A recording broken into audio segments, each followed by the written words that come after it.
اللہ تعالیٰ نے ماں باپ کا اتنا بڑا مقام عطا فرمایا۔ اگر اس ٹاپک کی میں گفتگو کروں تو پھر اسی ٹاپک پر، اسی موضوع پر بات ہو کر ختم ہو جائے گی، تقریر پوری ہو جائے گی، لیکن اب میں اپنا رخ بدل رہا ہوں کہ آج تک کوئی یہ دعویٰ نہیں کر سکتا، چیلنج نہیں مار سکتا کہ میرے ماں باپ پر احسان ہے۔ یہ کوئی چیلنج نہیں کر سکتا۔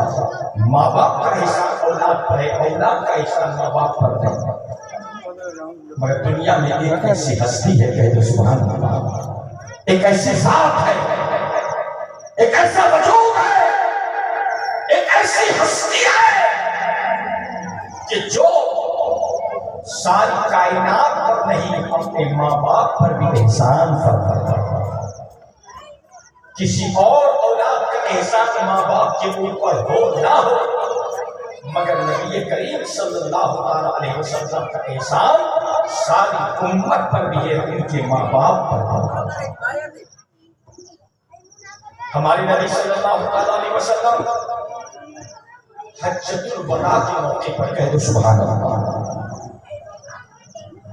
حجۃ الوداع کے موقع پر، حجۃ الوداع جس کو کہتے ہیں، نبی کریم صلی اللہ علیہ وسلم اپنی آخری ظاہری حیات میں 1,24,000 صحابہ کرام کو ساتھ میں لے کر ام المومنین حضرت عائشہ رضی اللہ تعالی عنہا بھی ساتھ میں ہیں، سب کو ساتھ میں لے کر حج کرنے کے لیے چلے۔ کہہ دو سبحان اللہ۔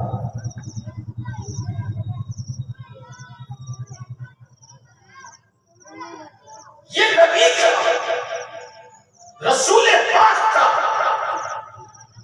یہی حج پہلا حج تھا، اور یہی رسول پاک کا آخری حج تھا، کیونکہ سن 9 ہجری میں حج فرض ہوا۔ قرآن شریف میں حج والی آیت سن 9 ہجری میں نازل ہوئی، اور 10 ہجری میں رسول پاک صلی اللہ علیہ وسلم پردہ فرمایا۔ حضور کا وصال ہوا سن 9 ہجری، اسلامی سن 9 ہجری میں حج کی فرضیت نازل ہوئی، حج کے فرض کا حکم اللہ کی طرف سے نازل ہوا۔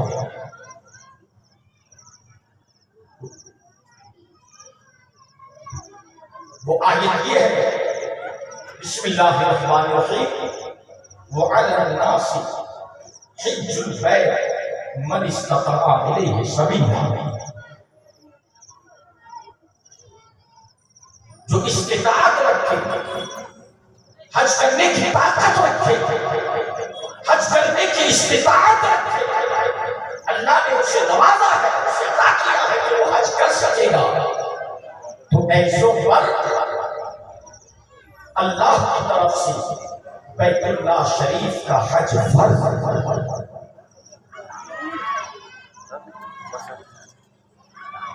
وہ رسول اللہ کا پہلا حج تھا، اور وہی رسول پاک صلی اللہ علیہ وسلم کا آخری حج تھا۔ آج ایک مسئلہ بتا دوں، بات آ رہی ہے، عمرہ کا رواج بہت چل پڑا ہے۔ اس کا رواج چل پڑا ہے اور عمرے کا رواج، جس کو دیکھو عمرہ کے لیے جا رہا ہے۔ مسئلہ سن لو، اگر اللہ تعالیٰ نے اتنا نوازا ہے کہ وہ حج کر سکتا ہے، اتنا نوازا ہے، اتنا دیا ہے کہ وہ حج ادا کر سکتا ہے، پھر بھی وہ عمرہ کر کے چلا آتا ہے، حج نہیں کرتا، عمرہ کے لیے جاتا ہے، حج کے لیے نہیں جاتا، تو وہ گنہگار ہوگا، اس پر حج فرض رہے گا، اور اس حالت میں جب انتقال کر جائے گا تو قیامت کے دن اس کو جواب دینا پڑے گا، کیونکہ اس پر حج فرض تھا، اس نے حج ادا نہیں کیا، عمرہ کر کے چلا گیا۔ تو جس پر حج فرض ہو، اللہ نے نوازا ہو، اللہ نے دیا ہو، دولت ثروت پراپرٹی عطا کیا ہو، ایسے بندوں پر حج فرض ہے۔ اگر وہ عمرہ کر کے آ جائے گا ادا نہیں ہوگا، وہ حق سے بری نہیں ہوگا، ذمہ سے بری نہیں ہوگا، بلکہ ایسے لوگوں پر حج فرض ہے، اسی حج کے لیے جانا پڑے گا اور مکمل حج ادا کرنا پڑے گا، تب جا کر کے وہ اپنے ذمہ سے بری ہوگا اور اس کا فرض ادا ہوگا۔ آج دیکھتے ہیں لوگ، ہر طرح کے لوگ، جس کو اللہ نے عطا کیا ہے، خوب نوازا ہے، وہ بھی عمرہ کر کے آ جاتے ہیں، اپنے بال بچوں کے ساتھ جاتے ہیں، عمرہ کر کے چلے آتے ہیں، حج کے لیے نہیں جاتے اور سوچتے ہیں ہمارا حج ادا ہو گیا، ہم حاجی بن گئے۔ غلط، وہ حاجی نہیں بنا، اس کا عمرہ قبول نہ ہوا، اس لیے کہ اللہ نے اس کو اتنا دیا ہے کہ اس پر حج فرض ہے، لہذا اسے حج کرنا پڑے گا، عمرہ سے کام نہیں چلے گا، اور جب تک حج نہیں ادا کرے گا وہ گنہگار رہے گا، اور جس دن حج ادا کر لے گا وہ اپنے ذمہ سے بری ہو جائے گا اور یقین وہ حاجی کہلائے گا۔ یہ مسئلہ ظاہر کرتا ہے کیونکہ لوگ اس مسئلے سے ناواقف ہیں، اس لیے پھٹافٹ عمرہ کر کے چلے آتے ہیں۔ عزیزان گرامی، ہمارے نبی صلی اللہ علیہ وسلم 1,24,000 صحابہ کرام کو لے کر حج کے لیے چلے اور حج ادا کیا۔ حج ادا کرنے کے بعد ہمارے نبی جب ریٹرن ہوئے، واپس ہوئے،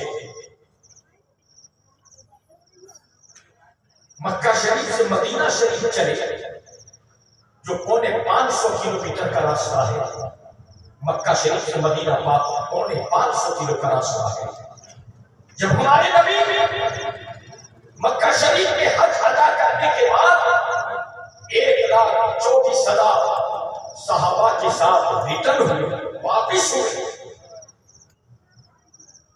تو چند منزل دور سفر کرتے ہی ہمارے نبی صلی اللہ علیہ وسلم نے اپنے صحابہ کو ٹھہرنے کا حکم دیا اور حضرت بلال سے فرمایا اعلان کر دو سب ٹھہر جائے، رک جائے، سب رک جائے، ٹھہر جائے۔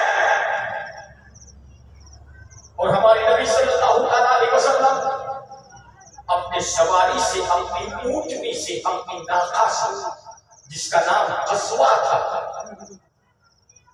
کہہ دو سبحان اللہ، ہمارے نبی کی سواری کا نام کیا تھا؟ بولو، قصوہ، اونٹنی کا نام تھا قصوہ۔ ہمارے نبی اپنے سواری سے نیچے اترے، ساتھ میں ام المومنین حضرت عائشہ رضی اللہ تعالی عنہا بھی۔ جب آپ اترے تو ایک طرف دیکھ کر ہمارے حضور اشکبار ہو گئے، آنسو بہانے لگے، رونے لگے۔ ایک طرف دیکھ ام المومنین حضرت عائشہ رضی اللہ تعالی عنہا، جو حضور کی بیوی ہے، مومنوں کی ماں ہے، انہوں نے دریافت کیا، انہوں نے عرض کیا یا رسول اللہ صلی اللہ علیہ وسلم کیا بات ہو گئی کہ آپ نے سب کو ٹھہرنے کا حکم دیا اور خود اشکبار ہو گئے، رونے لگے، آنسو بہانے لگے، کیا بات ہو گئی؟ حضور کیا جسم پاک میں کوئی تکلیف آ گئی؟ کوئی دکھ درد لاحق ہو گیا؟ کوئی پریشانی لاحق ہو گئی؟ نبی کریم صلی اللہ علیہ وسلم اشکبار روتے ہوئے ام المومنین حضرت عائشہ رضی اللہ تعالی عنہا سے ارشاد فرماتی ہیں، عائشہ ٹھہر جا، مجھے میری ماں کی یاد آ رہی ہے۔ کہہ دو سبحان اللہ، عائشہ رک جا، تو بھی رک جا، مجھے میری ماں کی یاد آ رہی ہے۔ ام المومنین حضرت عائشہ کی روئی۔ ہمارے نبی آقا مدنی تاجدار صلی اللہ علیہ وسلم نے صحابہ سے کچھ نہیں کہا. ام المؤمنین حضرت عائشہ سے فرمایا تو یہی پہ ٹھہر گیا، میں ابھی آ رہا ہوں. یہ کہہ کر ہمارے نبی ایک طرف چل ایک سمت چل. ام المؤمنین دیکھتی رہی، صحابہ کرام دیکھتے رہے کہ حضور کہاں جا رہے ہیں، مگر ہمارے نبی نے کسی سے کچھ نہیں بتایا. چلتے ایک چھوٹی سی پہاڑی آیا، ایک پہاڑ آیا، ایک پربت آیا. ہمارے نبی اس کے نزدیک ہوئے اور پہاڑی کی گھاٹی میں ہمارے نبی تشریف لے گئے اور لوگوں کی نگاہ سے اوجھل ہو گئے، لوگوں کی نگاہ سے غائب ہو گئے.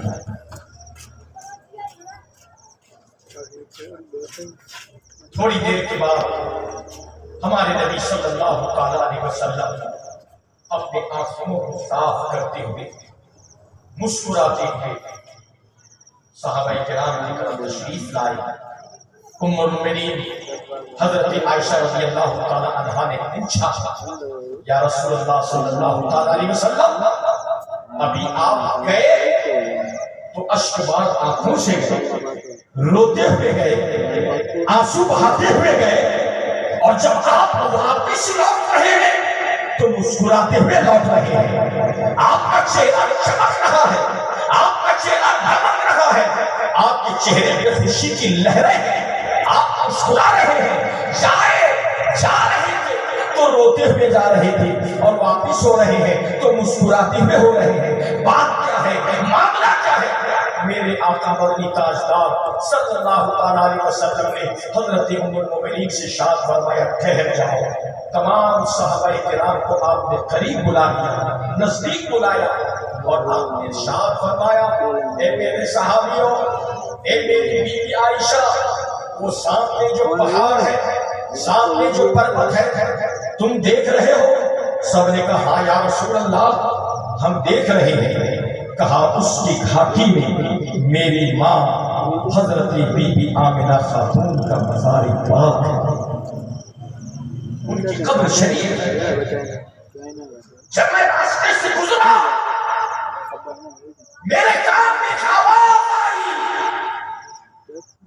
میرے کان میں ایک آواز آئی، یا ولدا، اے میری اولاد. جب میں نے اس آواز کو سنا تو میں نے پہاڑ کی طرف دیکھا تو میں نے کیا دیکھا کہ میری ماں کی قبر مجھے یہیں سے نظر آ رہی ہے. ماں کی مجھے یاد آ گئی. میں ماں کی قبر کے پاس گیا اور جانے کے بعد وہاں جب ماں کی قبر کو چوم کر میں ماں کی قبر میں ہاتھ رکھ کر رونے لگا تو میرے رب نے حضرت جبریل علیہ السلام کو نازل فرما دیا. حضرت جبریل علیہ السلام آئے اور عرض کیا یا رسول اللہ صلی اللہ علیہ وسلم، اللہ نے آپ کو سلام بھیجا ہے اور اللہ نے پیغام بھیجا ہے کہ آپ ماں کی قبر کو پکڑ کے کیوں رو رہے ہیں، آپ کی مرضی کیا ہے، آپ کیا چاہتے ہیں، آپ کی جو مرضی ہوگی اللہ پاک عطا فرما دے گا، اللہ عطا فرما دے گا. کیوں؟ اس لیے کہ آپ تو محبوب اعظم ہیں. دنیا پکارتی ہے خدا کی رضا چاہتے ہیں تو عالم، اور خدا چاہتا ہے رضائے عالم. یا رسول اللہ صلی اللہ علیہ وسلم آپ کیا چاہتے ہیں، آپ کی کیا مرضی ہے، آپ بولیے، آپ کیوں رو رہے ہیں ماں کی قبر کو پکڑ کے، آپ کیا چاہتے ہیں، آپ جو چاہیں گے اللہ پاک عطا فرمائے گا. ہمارے نبی صلی اللہ علیہ وسلم حضرت جبرائیل سے فرماتے جبرائیل کیا میرا رب مجھ کو عطا فرمائے گا جو مانگو؟ کہ بے شک آپ کا رب آپ کو راضی کر دے گا، آپ جو فرمائیں گے راضی کر دے گا. ہمارے نبی صلی اللہ علیہ وسلم نے حضرت جبرائیل امین سے ارشاد فرمایا جبرائیل تو میرے رب سے جا کے کہہ دے کہ میں اپنے ماں کا دیدار کرنا چاہتا ہوں، میری ماں کو زندہ قبر سے نکال کر میرے سامنے میرا رب لے آئے اور میں اپنی ماں کا دیدار کرنا چاہتا ہوں۔ میرے رب سے جا کے کہہ دے۔ حضرت جبریل السلام بارگاہ خداوندی میں پہنچے اور عرض کیا پروردگار تیرا محبوب اپنی ماں بی بی آمنہ خاتون کو دیکھنا چاہتا ہے۔ اے مولا اگر تیری مرضی ہے تو بی بی آمنہ خاتون کو دوبارہ زندہ کر کے قبر سے باہر نکال دے تاکہ تیرا محبوب اپنی ماں کا دیدار کرنا۔ اللہ اکبر۔ نبی کریم صلی اللہ علیہ وسلم کی طرف سے جبریل گئے، عرض کیا خدا کی طرف سے فوراً پیغام آیا، جا میرے محبوب کو کہتے کہ اپنی ماں کو آواز دے دے، ماں کو آواز دے دے، اور ماں ہی نہیں میرے محبوب سے کہہ دے ان کے ابا حضرت عبداللہ جن کو میرے محبوب نے تو دیکھا ہی نہیں، 2 مہینے کے تھے ماں کے پیٹ میں اور والد کا انتقال ہو گیا تھا، اپنے باپ کو تو دیکھا ہی نہیں، تو میرے محبوب سے کہہ دے کہ اپنی ماں کو آواز دے دے تو ماں سامنے آ جائے گی، اور جس طرح باپ کی خبر ہے اس طرح چہرہ کر کے باپ کو آواز دے دے تو باپ بھی سامنے آ جائے گا۔ کہہ دو سبحان اللہ، مچل کے کہہ دو سبحان اللہ، تڑپ کے کہہ دو سبحان اللہ۔ اللہ اکبر۔ حضرت جبریل نے عرض کیا رسول اللہ صلی اللہ علیہ وسلم اللہ پاک تو فرماتا ہے کہ آپ جو چاہیں گے اللہ بھی عطا فرما دے گا، آپ چاہیں گے تو آپ کی ماں زندہ ہو جائے گی، آپ چاہیں گے آپ کی والد زندہ ہو جائیں گے، آپ کے سامنے آ جائیں گے، آپ چاہیں جو چاہیں گے وہی ہوگا، آپ آواز دیجئے آپ کی ماں بھی آ جائے گی، آپ کے والد بھی آ جائیں گے۔ ہمارے نبی صلی اللہ علیہ وسلم نے مسکرایا اور اپنی ماں بی بی آمنہ خاتون کی قبر شریف کی طرف دیکھ کر میرے نبی صلی اللہ علیہ وسلم نے ارشاد فرمایا کہ میری امی جان قومی اٹھیے، اخروجی باہر نکلیے، آپ کا بیٹا محمد رسول اللہ صلی اللہ علیہ وسلم آپ کا دیدار کرنا چاہتا ہے۔ اتنا سننا تھا، اتنا نبی کا فرمانا تھا۔ بی بی آمنہ خاتون رضی اللہ تعالیٰ عنہ کی قبر شریف شق ہو گئی اور پھر عربی لباس میں کہہ دو سبحان اللہ، جو لباس بی بی آمنہ خاتون پہنتی تھی اسی لباس میں چمکتے ہوئے تمکتے ہوئے مہکتے ہوئے حضرت بی بی آمنہ خاتون اپنی قبر انور سے نکل کر باہر تشریف لائے اور اپنے بیٹے آقا مدنی تاجدار صلی اللہ علیہ وسلم کے سامنے بیٹھ گئے، قبر سے نکل کر آ کے بیٹھ گئے۔ ہمارے نبی صلی اللہ علیہ وسلم نے درود پاک پڑھ لیجیے، اللہم صلی علی سیدنا و مولانا محمد وعلى الجود والكرم وآلہ واصحابہ وبارک وسلم، صلاۃ و سلام علیک یا رسول اللہ صلی اللہ علیہ وسلم۔ ہمارے نبی نے اپنی ماں بی بی آمنہ خاتون کو جب نکلتے ہوئے اپنے سامنے دیکھا تو بی بی آمنہ خاتون نے نکلتے ہی اپنے پیارے پیارے لاڈلے نبیوں کے سردار امام الانبیاء صلی اللہ علیہ وسلم کی طرف دیکھ کر بی بی آمنہ خاتون مسکرانے لگ گئے۔ ہمارے نبی اپنی ماں کو دیکھ رہے ہیں، ان کی ماں ہمارے نبی کو دیکھ رہی ہے۔ پھر نبی کریم صلی اللہ علیہ وسلم نے ایک طرف اپنے چہرے انور پر گھمایا اور جس طرف والد کا مزار تھا، والد کی قبر تھی، اس طرف چہرہ گھما کے آواز دیا، اے میرے والد تشریف لے آئے، آپ بھی میرے سامنے تشریف لائے۔ رسول پاک صلی اللہ علیہ وسلم نے دیکھا کہ اس طرف سے ان کے والد عربی لباس پہن کر چمکتے ہوئے دمکتے ہوئے مہکتے ہوئے رسول پاک صلی اللہ علیہ وسلم کی خدمت میں تشریف لائے۔ والد بھی بیٹھے ہوئے ہیں، ماں بھی بیٹھی ہوئی ہے، باپ بھی بیٹھے ہوئے ہیں۔ ہمارے نبی اپنے ماں باپ باپ کو دیکھ رہی ہیں، ان کے ماں باپ ہمارے نبی کو دیکھ رہے ہیں، اور دیکھتے ہمارے نبی صلی اللہ تعالیٰ علیہ وسلم نے اپنے ماں باپ سے ارشاد فرمایا، اے میرے ابا جان، اے میری امی جان، آپ دونوں جب انتقال کیے تھے تو اس وقت تک میں نے نبوت کا اعلان نہیں کیا تھا، اس وقت تک میں نے کلمہ شریف کا اعلان نہیں کیا تھا، اس وقت تک میں نے دین اسلام کا اعلان نہیں کیا تھا۔ آپ دونوں میرا کلمہ پڑھ نہیں سکے تھے، اس لیے اے میرے ابا جان، آپ بھی میرا کلمہ شریف پڑھ لیجیے، اے میری ماں آپ بھی میرا کلمہ شریف پڑھ لیجیے۔ اگرچہ آپ دونوں توحید کی حالت میں انتقال کیے ہیں، موحد ہو کر انتقال کیے ہیں، لیکن اے میری ماں، اے میرے والد، اب میرا کلمہ پڑھ لیجیے۔ دونوں نے عرض کیا، ہاں اے ہمارے لاڈلے، آپ تو اللہ کے آخری نبی بن کے آئے ہیں، ہماری اولاد ہے مگر اللہ کے آخری نبی ہیں۔ ہمارے نبی نے فرمایا تو پڑھ لیجیے، لا الہ الا اللہ محمد رسول اللہ صلی اللہ تعالیٰ علیہ وسلم۔ ان دونوں نے کلمہ شریف پڑھا، کلمہ شریف پڑھ کر دین اسلام میں داخل ہوئے۔ میرے نبی نے فرمایا، اے میرے باپ، اے میری ماں، اب تک آپ دونوں توحید کے ماننے والے تھے، اب آپ دونوں مومن بھی بن گئے اور میرے صحابی بھی بن گئے۔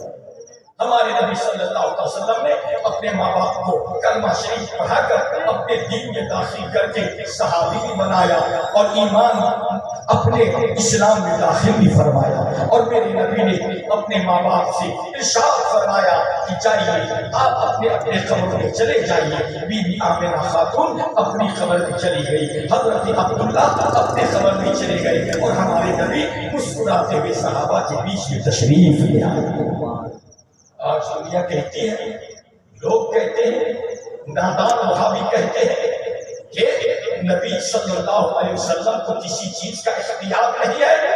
میں کہتا ہوں اے ظالم، اس سے بڑا اختیار اور کیا ہوگا کہ رسول پاک نے اپنے ماں باپ کو دوبارہ زندہ کر کے کلمہ شریف بھی پڑھایا، اسلام میں داخل بھی فرمایا، اور کلمہ شریف پڑھا کر اسلام میں داخل کر کے صحابیت کا مقام عطا فرمایا۔ اس سے بڑا کمال کیا ہوگا اور اس سے بڑا اختیار کیا ہوگا؟ اس لیے تو سرکار اعلیٰ حضرت ارشاد فرماتے ہیں کہ ایک دل ہمارا کیا ہے، آزار اس کے کتنے، ایک دل ہمارا کیا ہے، آزار اس کا کتنا، تم نے تو چلتے پھرتے مردے جلا دیے۔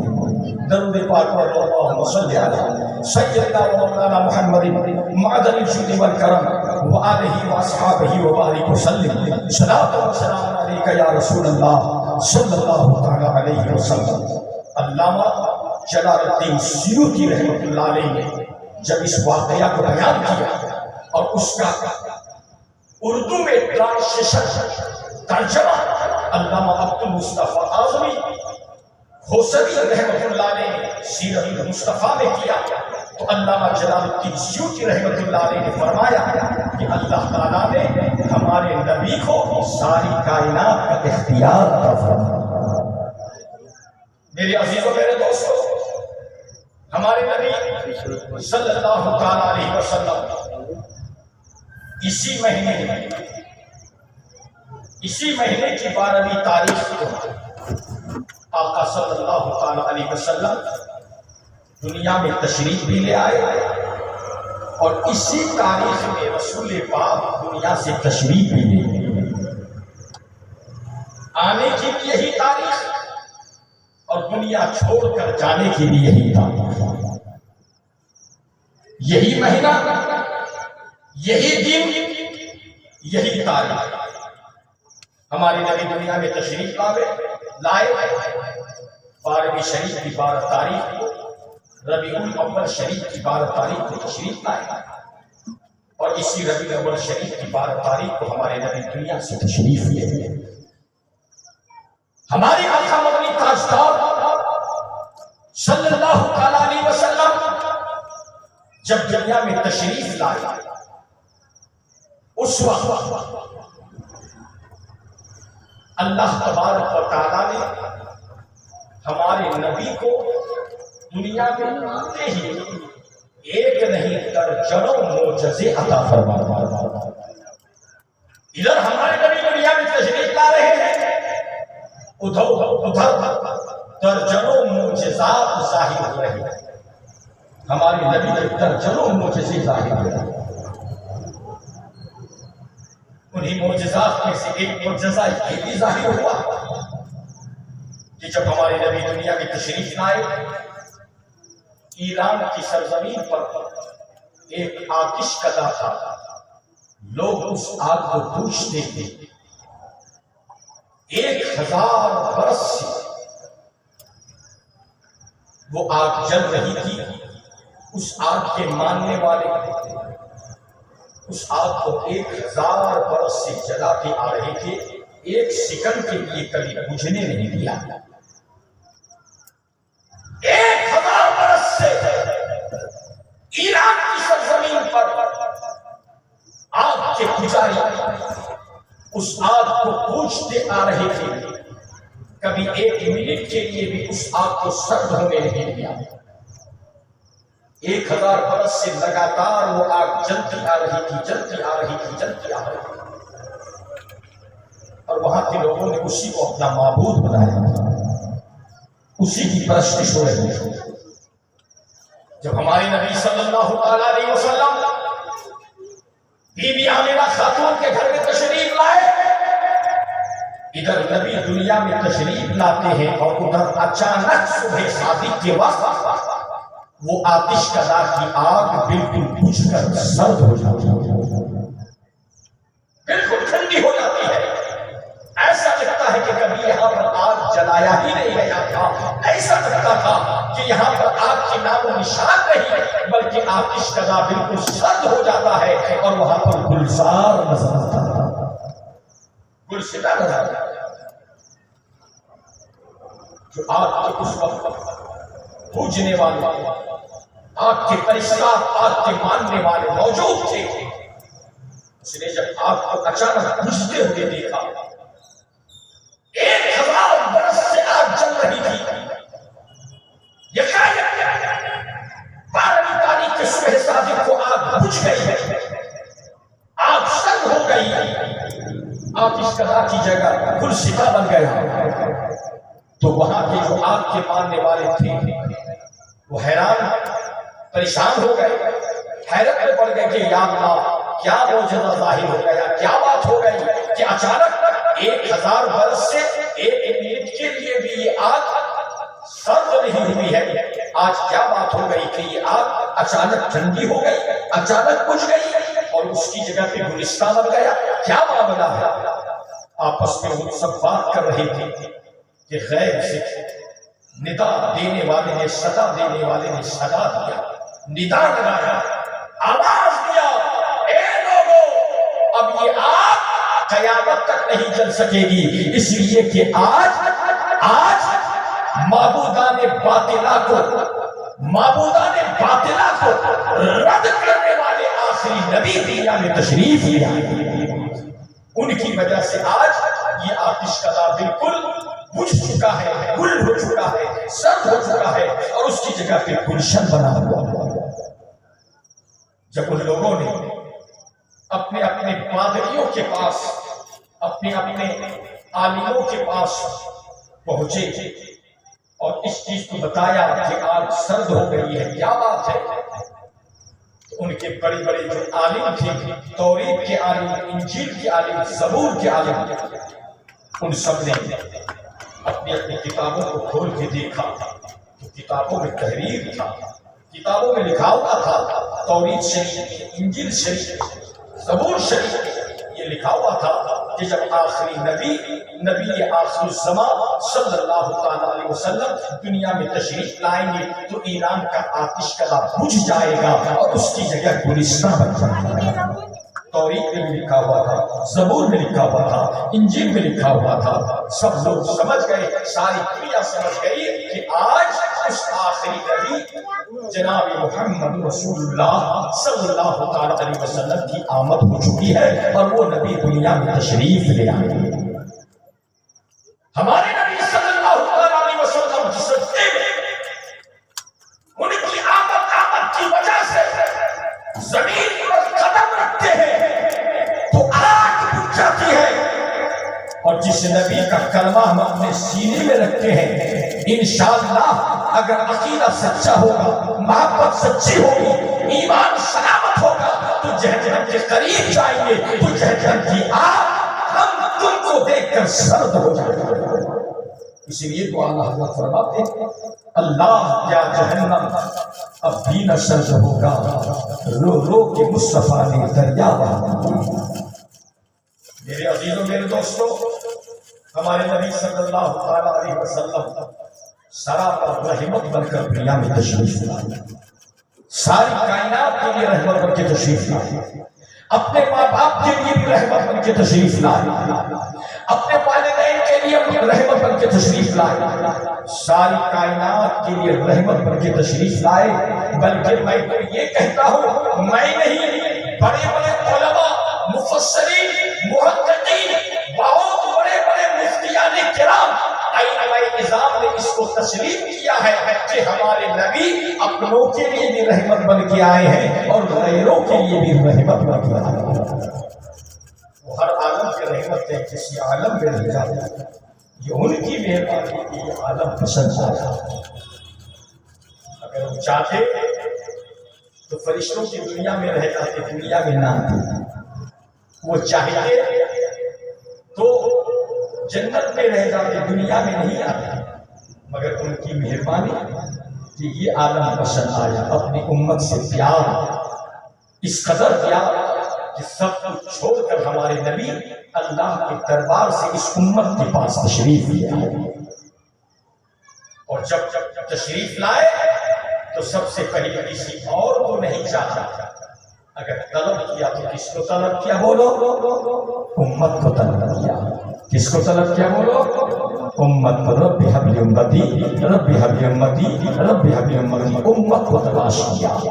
چاہتے تو اللہ کے دربار میں رہ جاتے، اور اللہ سے اگر ہمارے نبی عرض کرتے ہیں پروردگار میں تیرے دربار میں رہنا چاہتا ہوں، مجھے کہیں نہیں جانا ہے، تو اللہ پاک اپنے دربار میں اپنے محبوب کو رکھتا ہے۔ لیکن ہمارے نبی سب کچھ چھوڑ کر اس امت کے پاس تشریف لائے، اور اس امت پر ایسی مہربانی کی، ایسی مہربانی کی، ایسی مہربانی کی کہ خدا سے جدا رہنے والے بندوں کو خدا سے ملاتا، اللہ سے ملاتا۔ ہمارے نبی صلی اللہ علیہ وسلم،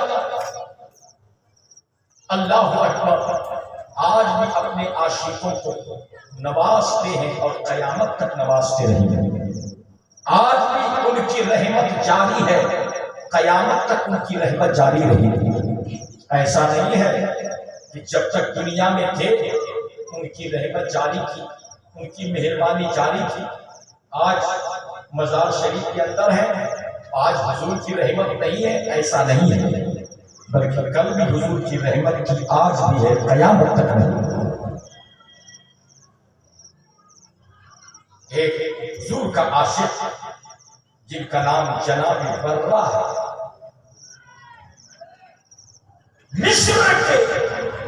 مصر کے ایک امیر کے یہاں، مالدار کے یہاں حضرت برہ نوکری کرتے تھے، غلام تھے، نوکر کرتے۔ اس امیر نے حج کا پروگرام بنایا، اور جب حج کا پروگرام بنایا، حج کے دن قریب آ گئے، تو اس امیر نے اپنے نوکر برہ سے کہا، اے برہ، پوری فیملی ہم لوگ حج کے لیے جا رہے ہیں، تو اکیلا گھر میں کیا کرے گا؟ تو بھی تیاری کر لے، اب تو بھی ہم لوگوں کے ساتھ حج کے لیے چل۔ یہ خبر سننا تھا، وہ غلام، وہ نوکر، وہ چھوٹا آدمی، وہ معمولی آدمی جب حج کی بات سنتا ہے تو اس کی آنکھوں میں خوشی کی آنسو نکل پڑتے ہیں۔ یا اللہ، کہاں مجھ جیسا چھوٹا انسان، مجھ جیسا کمینہ انسان، نوکر انسان، اور کہاں اللہ کا کعبہ، رسول اللہ کا روضہ، وہ خوشی کے آنسو بہانے لگتے ہیں۔ اپنے مالک سے کہتے ہیں، او میرے مالک، کیا آپ سچ کہہ رہے ہیں؟ مجھے بھی آپ حج کو لے کے چلیں گے؟ مجھ کو بھی ساتھ لے کے جائیں گے؟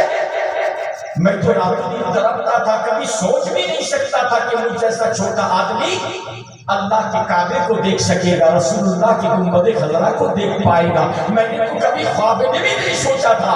آج آپ بشارت دے رہے ہیں، خوشخبری سنا رہے ہیں، ہم کو بھی لے جانا چاہتے ہیں، تو کیا میں حج کی تیاری کر ڈالوں؟ اس امیر نے کہا ہاں ہاں تو حج کی تیاری کر لے، تجھے بھی جانا ہے ساتھ، تو اکیلا گھر پہ رہتے کیا کرنا؟ وہ بیچارہ دو جوڑا کپڑا دیتا ہے، ایک تھیلے میں بھرتا ہے اور مختصر حج کی تیاری کر لیتا ہے، اور کعبہ شریف گنبد خضرا دیدار کرنے کے لیے بے قرار ہو جاتا ہے۔ حج کا دن قریب آ گیا، سارے پریوار کے لوگ حج کے لیے نکل پڑے، یہ بھی نوکر بن کر غلام بن کر پیچھے پیچھے چلتا تھیلا لٹکایا ہوا ہے، دو جوڑے کپڑے کے پھٹے پرانے، ایک پھٹا پرانا تھیلا ہے، اور اپنے کندھے پر لٹکا کر اپنے مالک کے پریوار گھر والوں کے پیچھے پیچھے یہ بھی چلا جا رہا ہے۔ راستے میں جب کوئی کام کاج ہوتا ہے تو اس کا مالک، وہ امیر انسان حکم دیتا ہے، برا فلاں چیز لے کے آ، برا راستے میں پانی کی ضرورت ہے، پانی لے کے آ۔ جیسا جیسا حکم ہوتا ہے وہ بیچارہ نوکر جناب برا اپنے مالک اور مالک کے گھر والوں کی حکم کی فرما برداری کرتا چلا، چلتے چلتے چلتے چلتے مکہ شریف آ گیا۔ اس امیر انسان نے اس بیچارے نوکر سے کہا، برا غسل کر لے، نہا لے، مکہ شریف آ گئے، اللہ کا کعبہ قریب ہے، کعبہ شریف کا طواف کرنا ہے، سب سے پہلے عمرہ ادا کریں گے، پھر ٹھہریں گے، جب حج کا دن آئے گا حج ادا کریں گے، جلدی سے نہا لے، جلدی سے غسل کر۔ جناب برا نہانے لگا، پھٹا پرانا کپڑا پہنا، مالک نے احرام دیا کہ یہ احرام کا کپڑا پہن ہے، اس نے احرام میں پہنا، سب نے احرام پہنا اور چلے کعبہ شریف کی طرف۔ اس کے آنکھوں میں آنسو ہے، یا اللہ کہاں مجھ جیسا غریب مجبور، مجھ جیسا ایک نوکر انسان، اور کہاں تیرا کعبہ، یا اللہ میں تیرے کعبہ کو کیسے دیکھوں گا؟ میں تو چھوٹا انسان ہوں، میں تو ایک غریب انسان ہوں، میں تو ایک نوکر انسان ہوں، تیرے دربار تک کیسے پہنچوں گا؟ لڑکھڑاتے کھڑاتے لڑکھڑاتے لڑکھڑاتے ڈگمگاتے ڈگمگاتے روتے دھوتے مالک کے پیچھے پیچھے پیچھے پیچھے پیچھے کعبہ شریف کے قریب پہنچا۔ امیر انسان نے کہا، برا یہ اللہ کا کعبہ ہے، سبحان اللہ، یہ اللہ کا کعبہ ہے۔ جناب برا نے کعبے کو دیکھا، دعا مانگی، کعبے کے خلاف سے چمٹ گیا اور رو رو کے عرض کرنے لگا، پروردگار میری قوم سی کی میرے دربار میں قبول ہو گئی تھی، میں نے کبھی خواب میں بھی نہیں سوچا تھا کہ میں تیرا کعبہ دیدار کر سکوں گا، مجھ جیسے غریب کو، مجھ جیسے نوکر کو، اے پروردگار تو نے میرے کعبے کا دیدار کرا دیا۔ اے مولا تیرا کروڑوں شکر ہے، میں ادا نہیں کر سکتا کہ تو نے اس غریب کو تیرے کعبے کا دیدار کرا دیا۔ کعبے کا جب دیدار ہو گیا، مکے میں ٹھہرے، حج ادا ہو گیا، حج ادا ہونے کے بعد مدینہ شریف چلے، کہہ دو سبحان اللہ۔ ہم سنی لوگ حج کرنے کے بعد کہاں جایا کرتے ہیں؟ بولو، مدینہ شریف جایا کرتے ہیں، اور جانا ہی چاہیے، اس لیے کہ ہمارے نبی صلی اللہ علیہ وسلم نے فرمایا ہے کہ جس نے حج کیا اور میرے روضے کی زیارت نہیں کی، اس کا حج مکمل نہ ہوا، اس کا حج مکمل نہ ہوا۔ ارے وہاں تو حج ہوتا ہے مگر مکمل مدینہ پاک میں ہوتا ہے، وہاں تو حج ہوتا ہے لیکن اس کی قبولیت مدینہ شریف میں ہوتی ہے۔ کچھ خیالات کے لوگ وہ مدینہ پاک کو جانا ضروری نہیں سمجھتے، کمپلسری نہیں سمجھتے۔ میں ان سے کہوں گا یہ تمہارا معاملہ ہے اور ہم سنیوں کا معاملہ تو یہ ہے کہ حرم کی زمین اور قدم رکھ کے چلتا ارے سر کا موقع ہے ہو جانے وہ پورا قافلہ مدینہ پاک پہنچا. امیر نے کہا برا رسول اللہ کا مدینہ شریف آ گیا ہے، اب عنقریب حضور کے روضے پہ ہم سب جانے والے ہیں، تو بھی جلدی تیاری کر رہے. کہ حضور میں تو پہلے سے تیار ہوں، میں تو پہلے سے تیار ہوں. سب مدینہ شریف پہنچ کر رسول پاک صلی اللہ تعالیٰ علیہ وسلم کے مزار شریف میں حاضری کے لیے تشریف لے گئے. سنہری کانیاں تھی، نبی کا دربار تھا، رسول اللہ کا روضہ پیش نظر تھا. وہ نبی کا دربار تھا جس نبی کے دربار کے بارے میں عاشق زمانہ امام اہل سنت مجدد دین و ملت سرکار اعلی حضرت پکار تھے بخدا خدا کا یہی ہے، نہیں اور کوئی مفر مکر جو وہاں سے ہو، یہی آتے ہو جو یہاں نہیں تو وہاں. اس دربار میں پہنچے، یہ غلام بھی یہ نوکر بھی لڑکھڑاتے ڈگمگاتے، قدم لغزیدہ لغزیدہ، نظر تشدیدہ تشدیدہ بارگاہ رسالت میں پہنچے اور پہنچتے ہی صلاۃ و سلام کا نذرانہ پیش کرنے لگے. حاضری ہوئی، سلامی ہوئی. یہ نوکر برابر ہوتے رہے ہوتے رہے ہوتے رہے ہوتے رہے. یا رحمت للعالمین، مجھ جیسے کمینے کو آپ نے اپنے دربار پہ بلایا، اس سے بڑا نصیبہ کیا ہوگا؟ حضور یہ آپ کا کرم ہے، میں اس کرم کا کہا تھا قابل. حضور کی بندہ پروری ہے، یہ سب تمہارا کرم ہے آقا کہ بات اب تک بنی ہوئی. سلامی ہوئی، حاضری ہوئی. جنت کی کیاری میں ریاض الجنت میں نمازیں ادا ہوئی. اس کے بعد وہ پورا قافلہ وہاں سے نکلا. اس وقت ہوٹل وغیرہ کا انتظام نہیں تھا، اس زمانے میں تمبو لگائے جاتے تھے، خیمے ساتھ میں رکھتے تھے. اپنے خیمے کے اندر گئے. اس کے بعد اس امیر نے برا کو بلایا. برا مکہ شریف میں کعبہ کو دیکھا؟ کہا میں نے دیکھا. کہ مدینہ شریف میں حضور کے روضے کو دیکھا؟ کہا آپ کے وسیلے سے میں نے دیکھا. سلامی کی؟ کہا میں نے سلامی کی. حج کر لیا؟ کہا میں تو جانتا نہیں، میں تو پڑھا لکھا نہیں، جیسا جیسا آپ نے کیا ویسا ویسا میں نے بھی کیا. اس امیر آدمی نے مذاق میں بولا کہ اگر تو نے حج کر لیا ہے تو حج کی سرٹی مل گئی تجھ کو؟ برا تجھ کو حج کی سرٹی ملی؟ برا نے کہا نہیں، کسی نے سرٹی مجھ کو نہیں دیا، سند تو نہیں دیا کسی نے. تو پھر کیسا تو نے حج کیا؟ ہم سب کو تو سرٹی مل گئی. اس نے مذاق میں بولا. اس امیر انسان نے مذاق کرتے ہوئے بولا کہ تم کو سرٹی نہیں ملی؟ کرنے کوئی سرٹی تو مجھ کو نہیں ملی. پھر کیسا تیرا حج ہوا؟ ہم لوگوں کو تو سرٹی مل گئی. نقلی کاغذ نکالا. اس امیر انسان نے ایک نقلی کاغذ نکالا جو عربی میں لکھا ہوا تھا اور دکھایا کہ دیکھو ہمارے پورے پریوار کے لیے رسول پاک نے یہ سرٹی دیا ہے، دیکھو ہم سب کا حج قبول ہو گیا. تیری سرٹی کہاں ہے؟ تجھ کو نہیں. برا رونے لگا اور روتے ہوئے کہا کہ حضور کیا اس سرٹی میں میرا نام نہیں ہے؟ کہ نہیں تمہارا نام نہیں ہے، ہمارے پریوار کا سب کا نام ہے، تیرا نام نہیں ہے. اچھا میرا نام نہیں تو کیا میرا حج حضور نے قبول نہیں کیا؟ میں غریب ہوں اس لیے قبول نہیں کیا؟ کیا رسول پاک میں نوکر ہوں آپ کا اس لیے میرا حج قبول نہیں کیا؟ میرے پاس پیسے نہیں تھے اپنے سے آنے کے لیے، آپ کے پیسے سے میں نے آیا، کیا اس لیے رسول پاک نے مجھے سرٹی نہیں دیا، آپ کو دیا؟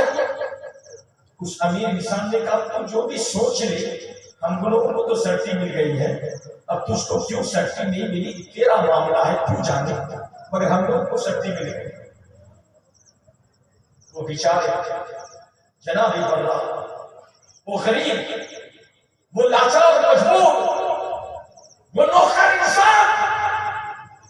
مالک سے کہتا ہے ذرا ٹھہریے، میں رسول پاک کے دربار میں جانا چاہتا ہوں، تھوڑی دیر کے لیے مجھے اجازت دیجیے۔ اے میرے مالک مجھے تھوڑی دیر کے لیے اجازت دو، میں حضور کے دربار میں جانا چاہتا ہوں کہ مجھے کیوں ٹھکرا دیا رسول پاک نے، مجھے سبزی کیوں نہیں عطا کیا، میرا حق کیوں نہیں قبول فرمایا؟ کیا میں غریب ہوں اس لیے؟ میں نے تو سنا ہے کہ یہ دربار ایسا دربار ہے جہاں امیری غریبی نہیں دیکھی جاتی، جہاں چہرہ نہیں دیکھا جاتا، انسان کا دل دیکھا جاتا ہے۔ میں تو سچے دل سے آیا ہوں، میں تو سچی نیت سے آیا ہوں، پھر رسول پاک نے میرے حج کو کیوں نہیں قبول کیا، مجھے سجدہ کیوں نہیں دیا، آپ کے سجدے میں میرا نام کیوں نہیں عطا فرمایا؟ آپ ٹھہریے، میں ابھی حضور کے دربار سے آ رہا ہوں۔ وہ وہاں سے بے قرار اٹھا اور روتے ہوئے گرتے پڑتے حضور کے مزار پہ پہنچ گیا، اور حضور کے مزار پہ پہنچنے کے بعد مزار شریف پر اپنے سر کو رکھ دیا، اور رکھنے کے بعد روتے ہوئے عرض کرنے لگا یا رسول اللہ، یا حبیب اللہ، یا رحمت للعالمین، آپ نے ہمارے امیر کو، میرے مالک کو، ان کے پریوار کو سبزی دیا ہے، مجھ غریب کا نام نہیں ہے، مجھے سبزی نہیں ملی ہے، مجھے سند نہیں ملی ہے، یا رسول اللہ کیا آپ نے مجھے ٹھکرا دیا، آپ نے مجھے محروم کر دیا؟ حضور اگر آپ محروم کر دو گے، آپ مجھے ٹھکرا دو گے تو کائنات میں میرا سہارا کون بنے گا؟ دونوں جہان میں میرا سہارا کون بنے گا؟ آپ تو ساری کائنات کے لیے رحمت للعالمین بن کے آئے ہو، ساری کائنات کے لیے سہارا بن کے آئے ہو۔ آپ کا عالم تو یہ ہے کہ آپ کے بارے میں زمانہ پکارتا ہے، واہ کیا جود و کرم ہے، شہر بکھا تیرا نہیں، سنتا ہی نہیں ماننے والا۔ یا رسول اللہ آپ نے مجھے محروم کر دیا، اپنے اس نوکر کو محروم کر دیا، اس غریب کو محروم کر دیا۔ روتے جا رہے ہیں اور فریاد کرتے جا رہے ہیں، کہہ دو سبحان اللہ۔ امداد کو پہنچیں گے، فریاد کو سن لیں گے، کہہ دو سبحان اللہ۔ امداد کو پہنچیں گے، فریاد کو سن لیں گے۔ ایسا بھی ہو تو کوئی جو آہ کرے، دل سے پکارا جاتا ہے، جب من سے پکارا جاتا ہے، جب دیار سے پکارا جاتا ہے، تو یہی نہیں کہ وہاں سے سن لیتے ہیں، امداد کی تشریف لیا۔ جناب پروان نے جب دل سے پکارا، صدا لگائی، رونے لگا، تو نبی کریم صلی اللہ علیہ وسلم اپنا دست رحمت، کہہ دو سبحان اللہ، اپنا دست نبوت، اپنا مبارک ہاتھ، جس کے بارے میں امام اہل سنت پکارتے ہیں،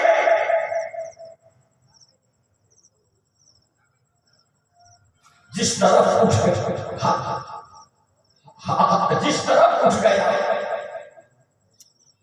درود پاک پڑھ لیجیے، اللہم صلی علی سیدنا و مولانا محمد وآلہ وسلم، صلاۃ و سلام علیک یا رسول اللہ صلی اللہ تعالی علیہ وسلم۔ الغرض میرے آقا صلی اللہ تعالی علیہ وسلم اپنا نورانی چمکتا دمکتا ہوا ہاتھ مزار شریف سے باہر نکالا، اور ہاتھ کے دونوں انگلیوں کے بیچ میں ایک نورانی کاغذ کا ٹکڑا تھا۔ اب تو کہہ دو سبحان اللہ۔ اسٹیج بھی ٹھنڈا، تم بھی ٹھنڈے، نورانی ہاتھ نکالا، اس ہاتھ کے دونوں انگلیوں کے بیچ میں ایک نورانی کاغذ کا ٹکڑا تھا، اور اندر سے آواز آ رہی تھی، یا برا خود شفاعتک، اے برا اپنی شفاعت کی کاغذ کا ٹکڑا لے، اپنی قبولیت کے کاغذ کا ٹکڑا لے۔ برا نے سر اٹھایا، کیا دیکھ رہے ہیں؟ ہر طرف روشنی ہی روشنی، پورا حجرہ منور ہے، مہک رہا ہے، دمک رہا ہے، چمک رہا ہے، اور ایک نورانی ہاتھ مزار سے باہر نکلا ہوا ہے، اور ہاتھ کی دونوں انگلیوں کے بیچ میں ایک کاغذ، نورانی کاغذ کا ٹکڑا ہے۔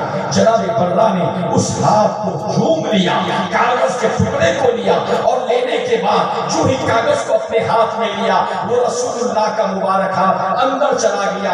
جناب برا نے سلام کیا, اپنے مالک کے پاس پہنچا, امیر کے پاس پہنچا, اور جناب امیر کے پاس جانے کے بعد پہنچا, الحمدللہ الحمدللہ اے میرے مالک, رسول اللہ نے مجھ کو بھی سختی عطا کر دی, حضور نے مجھ کو بھی سلام دے دیا. اب وہ جو امیر انسان تھا, مالک تھا, اس نے کہا دل میں سوچا, من میں سوچا کہ ہم نے تو ان کو نقلی کاغذ دکھایا, یہ تو اصلی کاغذ لے کے آیا. بولا برا کون سا کاغذ ہے, کس نے دیا؟ یہ خوشبودار چمکتا ہوا مہکتا ہوا یہ کاغذ کس نے دیا؟ کہ حضور نے دیا, رسول پاک نے دیا, مزار شریف کے اندر سے دیا. کہ سچ بولتے ہو؟ کہا سچ بولتا ہوں. کہ کیا لکھا اس میں؟ تو میں تو جانتا نہیں, میں تو جا ہی نہیں, کیا لکھا ہے اس میں تو مجھے خبر نہیں پڑتی. کچھ لکھا ہے عربی میں. مالک نے کہا اللہ میں عربی جانتا ہوں. دے کاغذ کے ٹکڑے کو دیا, چوما سینے سے لگایا, اور جو امیر انسان نے اس کاغذ کے ٹکڑے کو پڑھا تو اس کاغذ کے ٹکڑے میں نورانی تحریر میں لکھا ہوا تھا قد قبلا حج برا و برا بری من النار. اللہ تعالیٰ نے برا کے حج کو قبول کر لیا ہے, اور اللہ نے برا کو جہنم کی آگ سے نجات دے دیا. میرے عزیز میرے دوستو, جسے چاہا اپنا بنا لیا, جسے چاہا گھر پہ بلا لیا. یہ بڑے کرم کے فیصلے, یہ بڑے نصیب کی بات ہے. وما ارسلناک الا رحمۃ للعالمین. اے محبوب, ہم نے آپ کو ساری کائنات کے لیے رحمت بنا دیا. تو امیروں کے لیے, غریبوں کے لیے, ساری کائنات کے لیے رحمت ہے. ہمارے نبی کے جسم شریف کا ایک ایک ٹکڑا ساری کائنات کے لیے رحمت ہے. آپ کا بال شریف جس محلے میں چلا جائے, آپ کا بال مبارک جس گاؤں میں چلا جائے, سراپا رحمتوں کی بارش سے لگ جائے. نبی تو نبی ہے, نبی کے ایک بال شریف کہیں پہنچ جائے تو سراپا رحمت برسنے لگ جائے. تو حضور کا سراپا رحمت ہی رحمت ہے. میرے آقا صلی اللہ علیہ وسلم کا ناخن شریف یہ بھی رحمت ہے. لعاب شریف, تھوک شریف یہ بھی رحمت ہے. کہہ دو سبحان اللہ. حضور کا بال شریف یہ بھی رحمت ہے. حضور کے آب بیری جو ناک کے پانی ہوتے ہیں یہ بھی رحمت ہے. ہمارے نبی صلی اللہ علیہ وسلم کے صحابہ میں سے اگر کسی کو کہیں پر تکلیف ہوتی یا تو حضور کا لعاب دہن لگا دیتے یا حضور کے ناک شریف کا پانی لگا دیتے, اللہ تعالیٰ اسی وقت انہیں شفا پتا چلتا. وما ارسلناک الا رحمۃ للعالمین. اے محبوب, آپ ساری کائنات کے لیے رحمت بن کے آئے ہو. وہ ہر عالم کا رحمت ہے. کسی عالم میں رہ جاتی یہ ان کی مہربانی, یہ عالم پسند آیا. اور شریک عیش و عشرت سب ہے, لیکن یا رسول اللہ مصیبت کاٹنے والے تم ہی. وما ارسلناک الا رحمۃ للعالمین. ہمارے نبی ساری کائنات کے لیے رحمت بن کے آئے. آج ہم اور تم ان کی محفل میں بیٹھے ہیں, ان کی مجلس میں بیٹھے ہیں. بڑی تقدیر کی بات ہے, مقدر کی بات ہے, قسمت کی بات ہے کہ ان کی محفل میں آتا ہے اور انسان بیٹھ کر رسول اللہ کا ذکر سنتا ہے, رسول اللہ کے بیان سنتا ہے, رسول اللہ کے تذکرے سنتے ہیں. وہ تقدیر کا بادشاہ ہے. حضرت ابن حجر مکی جو امام ہے, انہوں نے فرمایا جو بھی مجلس میں آتا ہے وہ اللہ کے رسول کی محبت میں آتا ہے, اور میلاد کی محفل میں جو بھی آتا ہے اللہ تعالیٰ ان کی مغفرت عطا فرماتا ہے. بڑے خوش نصیب ہیں. اور آپ کہ بھی آپ کی محفل میں آ رہے ہیں, سن رہے ہیں, سنا رہے ہیں. اللہ تبارک و تعالیٰ اسی عقیدے پر اور اسی محبت پر ہمیں آپ کو دنیا میں جلائے اور اسی پر ہمارا تمہارا خاتمہ عطا فرمائے. وآخر دعوانا ان الحمدللہ رب العالمین. کھڑے ہو جائیں, صلاۃ و سلام کا نذرانہ کیجیے. یا حبیبی